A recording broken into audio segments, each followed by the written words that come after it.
A strong jobs report came out on Friday, and it was good news for the president and America. And he sorely needed some good news this week, and so do we. The economy created 114,000 jobs last month. The unemployment rate dropped down to 7.8%, the first time it's been below 8% in nearly 4 years.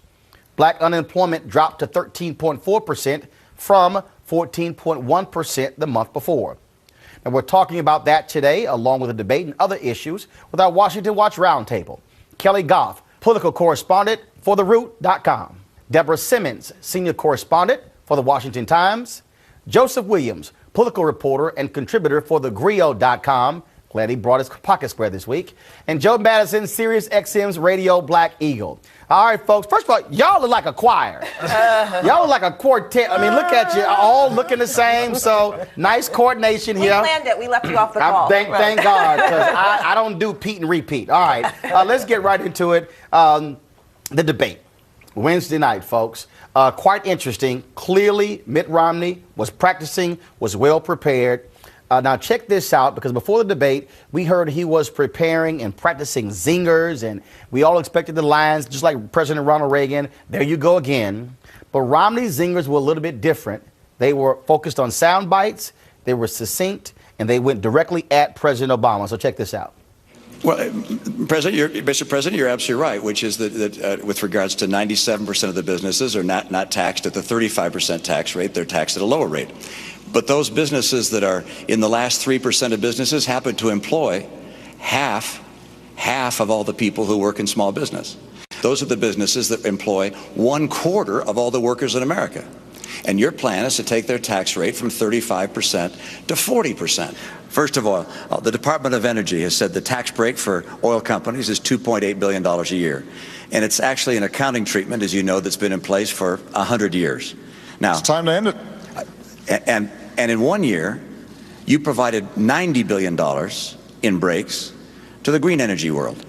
Now, I like green energy as well, but that's about 50 years worth of what oil and gas receives. You say Exxon and Mobil. Actually, this $2.8 billion goes largely to small companies, to drilling operators and so forth. But, you know, if we get that tax rate from 35% down to 25%, well, that $2.8 billion is on the table. Of course it's on the table. That's probably not going to survive if you get that rate down to 25%. I agree. Education is key, particularly the future of our economy. But our training programs right now, we got 47 of them housed in the federal government, reporting to 8 different agencies. Overhead is overwhelming. We got to get those dollars back to the states and go to the workers so they can create their own pathways to getting the training they need for jobs that will really help them. Now, of course, we have our segment later, The Biggest Damn Lie, and trust me, it will feature Mitt Romney from the same debate. But the bottom line is, in this debate, he kept coming and coming and coming. He was assertive. He's aggressive. I thought the president was that way in the first 15 minutes, and after that, sort of dropped off.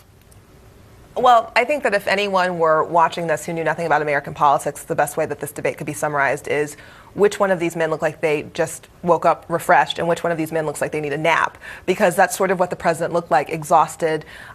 It took him a long time to even come to his thoughts. I mean, that he had a tough time even getting his message out, which was really surprising. I mean, I have people in my family who love and adore this president who said he looked like he was asleep through it. And folks, trust me, I was at a debate party in New York, and when it was over, I mean, a number of people came up to me and they said, hardcore supporters. I had people who were texting me. I had folks who were on Twitter, and they were going, what did I just see? What you just saw, if you watch that debate or the clip that you've just played, is a president that embarrassed much of Black America, and I'm going to tell you why. We have the stereotypical derogatory terms about handkerchief heads and all of that stuff. President Obama did not stare down his challenger. That was embarrassing to me and a lot of people I know and a lot of people among our race, because he looked as though he was not looking directly at the master. You're saying I'm saying Joe and Joe. I'm saying what? You saying he was being too deferential? Absolutely. You're scared to stare at your challenger? What? He didn't come across as afraid. He handled Hillary Clinton much better 4 years ago. But I don't know if you guys. Then he handled Mitt Romney. But I don't know if anyone's heard there's a crisis going on in the Middle East. I mean, the man's busy. It doesn't matter. But he's president. You can't excuse him for that, Kelly. He's president. He got to be able to walk, chew gum, and use both his fists. But I don't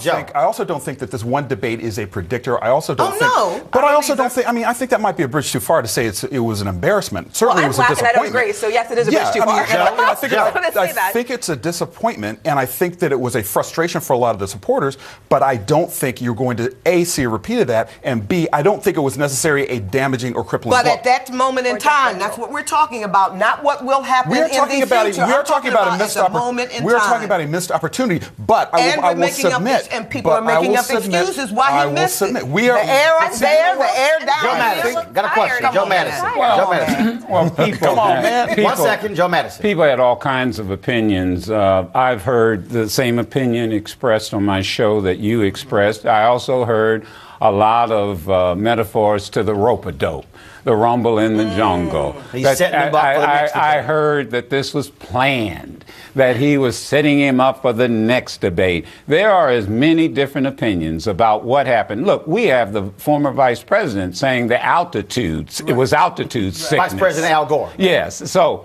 here's the bottom line. What really is for me, it's over. Let's move on. Okay, it's because coming up this week is a vice presidential debate. But and trust me, VP Joe Biden is looking to fight. But let me make an interesting observation. He should have. It was the president that showed up at the debate. It should have been the candidate that showed up, because the very next day at the University of Wisconsin, he had the liners coming. That's right. How can you go after not go after Wall Street but shut down Sesame Street? How can you fire Big Bird? How can you not know that there's a tax advantage for taking jobs offshore? He had all the answers.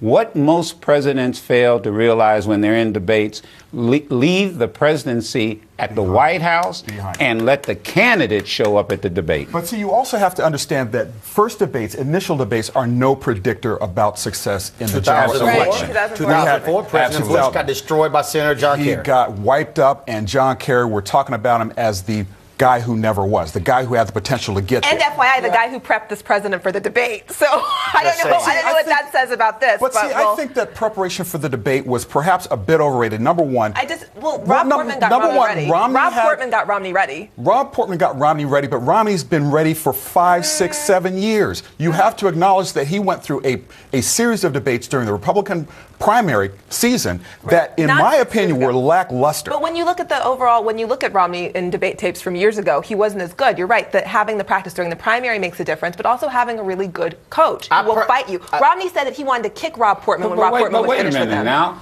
even President Obama's own staff people, the people who were with him when he was candidate Obama, they always have said, they've written this in books, he's not a good debater. Right. They've always said that, but you still got to bring your A game. That's right. I mean, that's the bottom line. He didn't bring his A game. I got to go to a break. But I personally believe President Obama needs his own Boondini Brown. He need a hype man.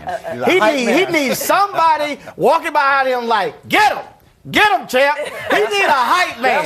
He needs somebody saying, rumble, young man, rumble. He need a Boondini Brown. Mr. President, you may be right. Mr. President, find you a Boondini Brown, put him on the payroll, and when you get ready for a debate, back there, put on some Tupac and say, let's go. Let's go. He need a hype man. All right.